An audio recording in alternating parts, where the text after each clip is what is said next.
انت من الناس اللي بتحب الحيوانات الغريبة فالفيديو ده ليك. اتفرج النهاردة معنا حلقة خفيفة وسريعة عن نوع من انواع العناكب اللي بتكبر بحجم كف الايد، واللي بتقدر تتغذى على القوارض وعلى الثدييات زي الفئران. اتفرجوا على الحلقة وان شاء الله تتبسطوا. هي حلقة بسيطة وخفيفة هنقول فيها معلومات بسيطة كده، ولو حابين نقدر نربي عنكبوت نربي ازاي. تابعونا وان شاء الله تتبسطوا.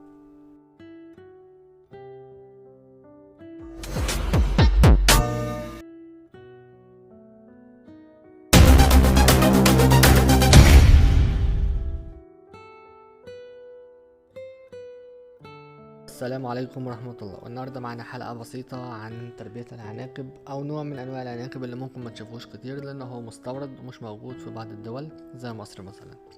في مصر في منها نوع واحد كنا عملنا حلقة عنه قبل كده تقدروا تشوفوها برضو، وهو نوع بيكبر ولكن مش بنفس الحجم ده. النوع اللي قدامنا ده هو اسمه عنكبوت كيرلي هير. طب اتسمى ليه بالاسم دوت؟ اتسمى نسبة إلى الشعر اللي على الجسم زي ما انتم شايفين كده، كل ما يكبر كل ما الشعر يبتدي يتلف ويعمل لولوة كده أو دواير زي الكيرلي أو الشعر الكيرلي. فالاسم دوت جاله أو اتسمى بيه بالنسبة هو ده الاسم الشائع بتاعه، إن هو اسمه عنكبوت كيرلي هير.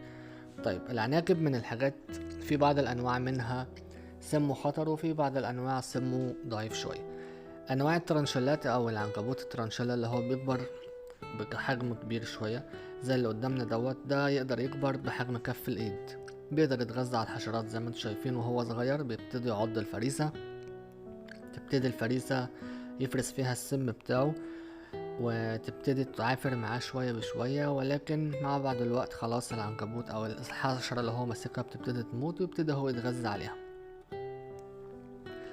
طيب دلوقتي مثلا لو عنكبوت زي دوت عضنا، هل في خطورة؟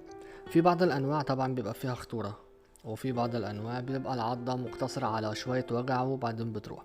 اللي قدامنا دوت انيابه طبعا قوية وبيكبر بحجم زي ما قلنا كف الايد. العضة بتاعته بتكون مؤلمة ولكن ما تسببش خطر قوي.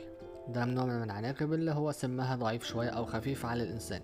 هيعمل ورم، هيعمل وجع شوية وبعد كده خلاص.